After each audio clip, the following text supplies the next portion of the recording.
This video has been annotated for extra information density. A few people have asked questions about having groups in Fantasy Flight games, Star Wars role-playing, doesn't matter which of the three games, where there are Force sensitives and non-Force sensitives in the group.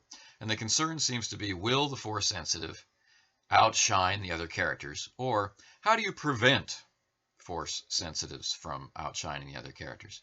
And I have to say, our campaign has been running for closer to 2 years than to 1 year, and we've had a variety of Force users involved as PCs and NPCs of varying degrees of power. So from a rating of 1 in the Force to a rating of 3 in the Force. We've had a fallen Force sensitive who has turned to the dark side, and we've had our PC Force sensitive rise up to Paragon status, although he's struggling. There has been significant influence of the Force over the course of the campaign. Our Force user manifested his abilities in the 4th session, and that was also the first time he displayed them where anyone could see them, although he didn't leave any witnesses. In our last session was the first time he displayed his Force abilities truly openly, where there are a lot of witnesses left over. So things like, will the Empire hunt them down? Is someone aware that there's a Force sensitive in the group that's seeking them out? These haven't really been issues, although they have faced, like I said, this fallen Force sensitive who pursued them simply because she sensed Henry, our Force sensitive, and Henry sensed her. She sought him out for a challenge because that was the nature of her character, testing herself against others, and she had been hunting and hunting and hunting for an appropriate challenge. She wasn't up to the challenge, but she could have been. It took the entire group to bring her down, and this is the story that I want to tell. This story will appear in probably an abbreviated form in the next recap, but this recap is so full of details, it's been really hard for me to film. Here's the thing. She had set a trap for them. She was from a very aggressive culture, and the name of the species is escaping me right now, so forget it. It's not relevant. And she had been trained by her mentor to seek out challenges. Physical. She had a light pike, and she had training in demolitions. So in addition to her Force sensitive specialization, she had also done time as, a merc blowing things up. So she was a very aggressive person. She sought physical confrontation. She sought physical solution to problems. And when she became aware that Henry was out there, she wanted to face and defeat him. So she laid a trap. Like a spider in the middle of a web, he had to work his way inward past booby traps, with the worry of hostages in his mind. She'd taken a number of hostages, and she had set the encounter on one of the group's freighters. So the only way in was to deal with these explosive booby traps, and at any point she might start killing hostages, so he had to get in quickly. And it was all set up to her advantage. He had one of his sort of mentor characters, although in our campaign it's been set up so that it's a reciprocal relationship. The 2 mentor characters that have joined the group as NPCs have things that they can teach to Henry because they're older characters. They experienced more about the time closer to the time of the Jedi. The Jedi are extinct.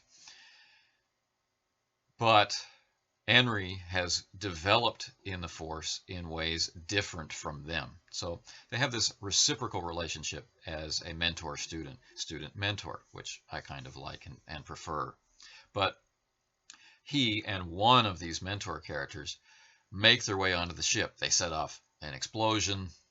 They're worried about the hostages. They rush in. They recognize that she's in a choke point, and she has the reach on them. She has a pike, and she has a lightsaber. The NPC mentor also has a lightsaber, but it's not one that he's very comfortable using.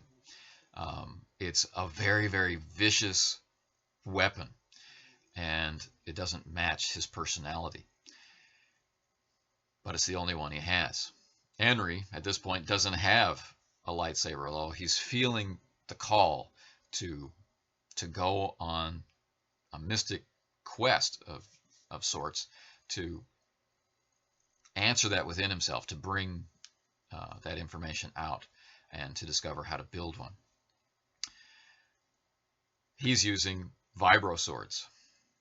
Now, they are confident that the two of them, they can take her on. They also feel responsible. They have to put her down. The evil coming off her is palpable. And they move into the attack. She is not as broadly developed in Force abilities as they are, but she has specialized in one particular ability, and that's the power of bind. You can find it in Force and Destiny. And that meant that she's able to immobilize them, both with pain and with, like the power of the Force. She can keep them in place and cause them agony. They rush in and they are bound. There are exchanges, but to keep the runtime of this video short, she has them. And while they're resisting her and they're using other means to deal with her, it's only a matter of time before she connects with the lightsaber and, things start being removed. It's brutal.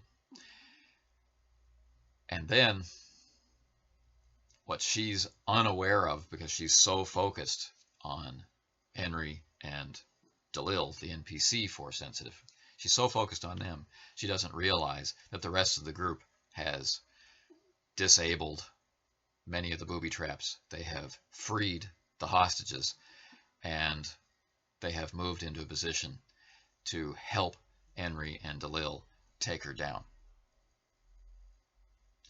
Without the entire group acting in that scene, we would have lost one, maybe both, of these Force-sensitive characters. It truly required a team effort. Yes, they can move things with their mind. Yes, they can enhance their abilities. However, the system has been designed so that the way that you access Force powers is cheap enough that you can feel a good rate of progression, but is definitely more expensive than the rate of progress that non-Force sensitive characters will experience. So in other words, through talents from your career specializations, through adding new career specializations, through building up your overall level of skillfulness in multiple areas, as a non-Force sensitive character, you are always going to be significant. Right? Characters are also limited in how much they can do in a turn. It's very important to remember what is an active talent, what is a passive talent, which talents can be used out of turn. Right? All of these things matter and represent the passage of time and the ability to apply Force to a situation. So even though you've got a 2 Force rating or a 3 Force rating, and you have these cool Force abilities, there's still only so much you can do at a time. The ebb and flow of the Force controls what you can actually do at any given time. And are you willing to take conflict to earn more? Or if you're just playing Edge of the Empire or Age of Rebellion, are you willing to take that strain right now in order to have access to more ability? Right? You may not be able to access enough Force points to do what you want to do, and so you have to settle for doing less. Right? So you can always do something, but you can rarely just simply replace the party. And if you find that the force sensitives in your group are overshadowing the rest of the player group, it suggests to me, with my group's experience, that there may be a procedural error in play. The character might be being allowed to do too many things at once, or might be using active talents as passive talents, and things like that. Some things might be being used as an out-of-turn incidental or an out-of-turn maneuver, for example, when they can't be. So checking on that, going through and reading through the talent list or the skill trees and whatnot for your specializations can help. Looking at the main body of the description, not just the little box text that is on the one-page write-up of who you are. So these are my simple suggestions. I can't believe this has lasted for almost 12 minutes. Apologies for that, but you don't have to feel like a force sensitive will overshadow other characters. They have access to very cool powers, but everybody has access to amazing talents. Check out the signature abilities. Check out what the Politico can do. There's some amazing things that they can do just with dialogue that will be fun to see in play. Yes, move is cool. Yes, enhance is cool. Heal, harm.